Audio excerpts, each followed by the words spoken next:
whatever you guys have to do, turn down the TV, turn down your headphones, because I'm going all the way in.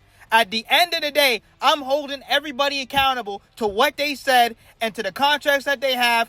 Man, I'm telling you, Jovic and Khalil Ware, when are they going to stand on their nuts? When are they going to stand on their nuts? When are they actually going to play basketball? Why do we care more than them? Why do I have more passion, fire, drive for the game more than them? I'm so sick and tired of these people, because at the end of the day, the Miami organization, they're going to sit up here and tell me that these dudes is untouchable. Why? And I'm telling you right now, Jovic, I'm telling you right now, this is what this man said. He said, I want to go out and be effing nice. I'll do my best for the team to look better. Hopefully everything works out and this team looks really good this year. So what is he doing on the basketball court, bro? He can't make a layup and he can't rebound and he's 6'10". What is he good at? What is he good at? Why did they pay him $60 million for what? What did they rush and pay this man for? What has he improved on? Nothing. What has he improved on? Please, somebody tell me, what has he improved on? What? And people are going to say, oh, but they're not using him the right way. And don't get me wrong, I don't understand what's going on. And I know Jaime's balling. But when did this team become the Jaime Jaquez show? Why? When did this team become they gave him $60 million. They gave Jovic $60 million. And they're not going to play him. They're not going to put the ball in his hands. And I'm not saying he has to have the ball in his hands to be effective. But then at the same time, that's his strengths. We saw that, he plays in transition, but that's not the only way he should be impacting the game. You said you wanted to be nice. How come you're not making your shots? How come you're not making your layups? How come you're not impacting winning? What happened? And if this is the man that the organization is running around here saying he's untouchable, and I don't see anything untouchable about this man.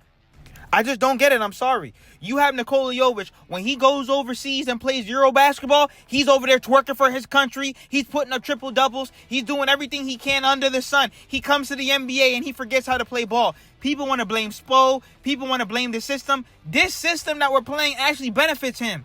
And when he misses a layup, he puts his head down. Pick your head up and go play defense. What are you putting your head down for? Bro, I just don't understand it. And then you have this bum in Khalil Ware. This man said Khalil Ware on Bam's leadership and says Bam always has to remind him he's 7 foot. Why? Why do we have to remind you that you're 7 foot? I just don't understand. Why can't we have good players on the Heat? I just don't get it. Why do we have to have this bum in Khalil Ware? And then people want to blame Spo when Spo is cooking him after the game. Yeah, because he has no passion. He has no drive. And I'm telling you right now, y'all knew this. You knew this when you drafted him. This man's been lazy. He's been lazy and a bum since college. You have to prep him up. You have to beg him to play. You have to beg him to try. Why do we have to beg these millionaires to play basketball? Why? There's no more trench babies anymore. We have to sit up here and beg. Oh, please, can you rebound? Please, can you run the floor? Oh, please, can you block a shot? Why? I keep trying to tell y'all, these dudes don't love the game. You are 7 foot. And I know people want to compare him to Wemby, and he's nothing like that. But you're telling me that we have a 7 foot monster in Khalil Ware, and you don't know he's on the court?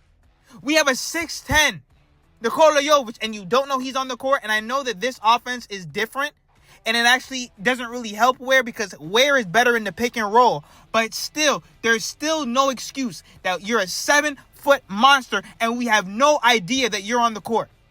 You're just out there playing ass. And I can't wait for Kaspers to come back, even though he's probably not going to get minutes. But Kaspers can actually find him on the court. No one is looking for Khalil Ware. No one is looking to throw the lob anymore. You have a 7 foot monster. And I just don't understand. Yo, you should be blocking every shot. You should be helping Bam and Abaya rebound. What is going on with these two idiots? And people are going to be in my comments, oh, it's only game 6. Oh, it's only game 7. How long are we going to wait? Because you got to understand, the Miami Heat think these people are untouchable. So as we're missing out on all these additions to make to our team, okay, these bums are over here falling short. There's no more trench babies. There's no one that wants to get it out the mud no more. Because guess what? Like I said, Nikola Jovic and Khalil Ware, y'all can sit up here and play soft. But there's no more guys that are hungry. There's no more guys that have fire. There's no more guys that have passion like me. I have more passion. I have more drive. I have more energy. I want to win more than them. And that's the problem. They don't want to put in blood, sweat, and tears no more in the NBA. What did y'all pay Jovic for? What did you pay him for then? I just don't understand. What has he improved on? And like I said, I see why Spo gets mad at Khalil Ware, because where is the passion? Where is the drive on the court? Where's the winning plays? And I understand the offense is slightly different and it doesn't help him as much. But where is your impact as a 7-foot monster? So y'all can get mad at me all y'all want. They said it, not me. Nikola Jovic said he promised us he was supposed to be nice. They gave him the bag and he can't rebound. And when he misses a layup, he wants to put his head down. He's not impacting winning. I want to see an improved Nikola Jovic. What has he improved on? Somebody tell me, what has he improved on? And Khalil Ware, why do we need to remind this man that he's 7 foot when he can't even go through a door frame properly? Why does Bam have to remind him to be dominant? Why does Spoelstra need to continue to remind him about his motor? Why? Why are we reminding millionaires to do their job? I don't understand. It's going to be all gas, no brakes. I'm holding everybody accountable. Plus, the Miami Heat would be undefeated if Norman Powell and Tyler Hero were here. So Norman Powell on having to carry more of the scoring load with Tyler Hero out. It's a role I'm ready for, and I told Tyler that I got him until he gets back. It's going to be even more fun playing with another dynamic scorer and offensive threat. And he's right. We need them to come back ASAP. This Miami Heat offense looks terrible without them. We're still putting up points, but we don't really have great floor spacing without them. We're missing, 40 points? They both average pretty much 20 per game. We need Tyler Hero and we need Norman Powell back ASAP. We need more of an offensive punch on this Miami Heat roster. So Norman Powell, wanting to be an all-star this season, and which I hope he is. I want to be an all-star, and I believe that I'm an all-star. I tell myself every day that I'm an all-star. I just want to go out there and prove it, and I know I've put the work in. And if he's an all-star, that means that he's getting buckets for the Miami Heat. Norman Powell, he ain't playing with nobody this season. It just sucks that he has this groin injury. And like I said before, this Miami Heat team would be undefeated if we had Tyler and Norman Powell back on this roster right now.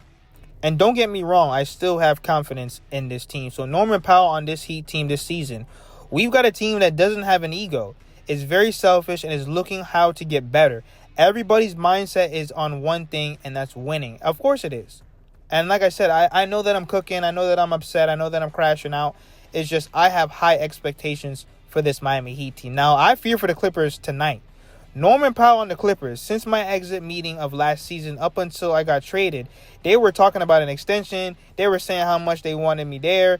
They were saying how much they valued me and loved me as a Clipper. Now I feel like it was a lot of blow up smoke. And he's right. Man, listen, these teams, whenever they're ready, they'll do whatever they want to you. They'll trade you. They won't pay you. They'll shortchange you.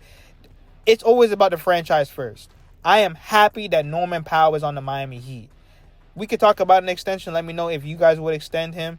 Obviously, it's still early, but it's nothing short of buckets. He's bringing great value to the Miami Heat, and especially how we pretty much traded absolutely nothing for him.